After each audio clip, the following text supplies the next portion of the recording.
Hello friends, welcome to रसोई the kitchen. आज मैं आपके साथ शेयर करने जा रही हूँ तुरई चिकन की रेसिपी। तो चलिए बनाते हैं इस रेसिपी को। तो यहाँ हम पहले गैस ऑन कर लेंगे और इस रेसिपी को हम प्रेशर कुकर में बनाएंगे, जिससे ये बहुत जल्दी बनकर तैयार हो जाएगी। कुकर को थोड़ा सा गर्म कर लेंगे और जैसे ही कुकर थोड़ा सा गर्म हो जाएगा हम इसमें डालेंगे 1.5 चम्मच रिफाइंड ऑयल। आप चाहें तो मस्टर्ड ऑयल भी यूज कर सकते हैं। रिफाइंड ऑयल को थोड़ा सा गर्म कर लेंगे और जैसे ही तेल हल्का सा गर्म हो जाएगा हम इसमें डालेंगे एक बड़े साइज की प्याज, जिसको मैंने बहुत बारीक काट लिया है। ये हम इसमें ऐड कर देंगे और इसको हम लगातार चलाते हुए हल्का सा गोल्डन ब्राउन कर लेंगे। और साथ साथ हम इसमें ऐड कर देंगे एक दालचीनी का टुकड़ा और एक बड़ी इलायची।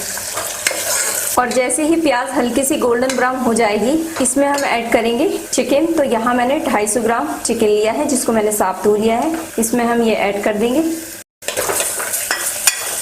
गैस की फ्लेम यहाँ पर हाई कर लेंगे। इसको अच्छे से मिक्स कर लेंगे और चिकन को मिक्स करने के बाद हम इसमें ऐड करेंगे 1 छोटा चम्मच लहसुन अदरक का पेस्ट। इसको भी मिक्स कर देंगे और लहसुन अदरक को थोड़ा सा भूनने के बाद अब हम इसमें ऐड करेंगे नमक। तो नमक आप अपने टेस्ट के हिसाब से इसमें ऐड कर सकते हैं।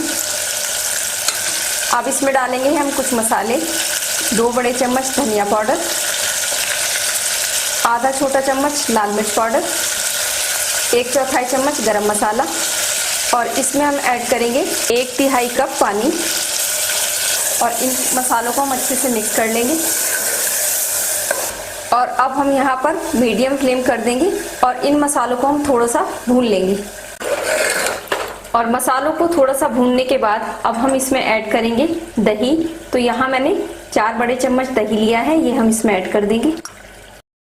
इसको अच्छे से मिक्स कर लेंगे और अब हम यहाँ पर फ्लेम को हाई कर लेंगे और हाई फ्लेम पर हम इसको तब तक भूनेंगे जब तक कि दही का पानी पूरी तरह से सूख ना जाए। तो यहाँ मैंने दही को 4 से 5 मिनट भून लिया है और देखिए दही का पानी सूख चुका है और मसाला भी बहुत अच्छे से भून चुका है। अब हम इसमें ऐड करेंगे 2 हरी मिर्च। अगर आप स्पाइसी खाते हैं तो आप ज़्यादा भी ऐड कर सकते हैं।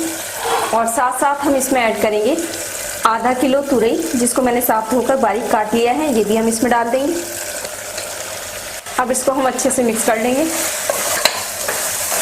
और तुरई को अच्छे से मिक्स करने के बाद अब हम यहाँ पर प्रेशर कुकर बंद कर देंगे और इसको हम हाई फ्लेम पर 1 विसिल आने तक पकाएंगे और उसके बाद हम गैस ऑफ कर देंगे और प्रेशर कुकर को हम ऐसे ही ठंडा होने के लिए छोड़ देंगे। और तुरई में पानी डालने की जरूरत नहीं होती, क्योंकि तुरई में भी काफी पानी होता है, तो वो अपने ही पानी में पककर तैयार हो जाती है। अब हम इसको खोलकर चेक कर लेंगे। इसको एक बार चला लेंगे तो देखिए तुरई से काफी पानी छूट चुका है। अब हम यहाँ पर दोबारा गैस ऑन करेंगे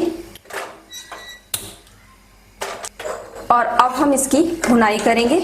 अगर आपको ग्रेवी पसंद है तो आप इसकी कम भुनाई कर सकते हैं और अगर आपको ये सूखा पसंद है तो आप इसको अच्छे से भूनकर इसका पानी सुखा सकते हैं। आप चाहें तो तुरई को स्पून की हेल्प से मैश भी कर सकते हैं और आप चाहें तो इसको ऐसे भी छोड़ सकते हैं। तो इसकी हम जब तक भुनाई करेंगे जब तक कि हमने जो इसमें तेल डाला है वो पूरी तरह से ऊपर ना आ जाए। तो देखिए यहाँ तुरई का पानी अच्छे से खुश्क हो चुका है और तेल भी ऊपर आ चुका है। अब यहाँ हम चिकन भी चेक कर लेंगे कि गला है या नहीं। तो देखिए चिकन यहाँ अच्छे से गल चुका है। अब हम यहाँ पर गैस ऑफ कर देंगे और अब इसको हम डिश आउट करेंगे। तो लीजिए तुरई चिकन बनकर तैयार है और इसको मैं गार्निश करूंगी थोड़े से कटे हुए हरे धनिये के साथ। अगर आपको मेरी ये रेसिपी अच्छी लगी तो प्लीज मेरी वीडियो को लाइक करें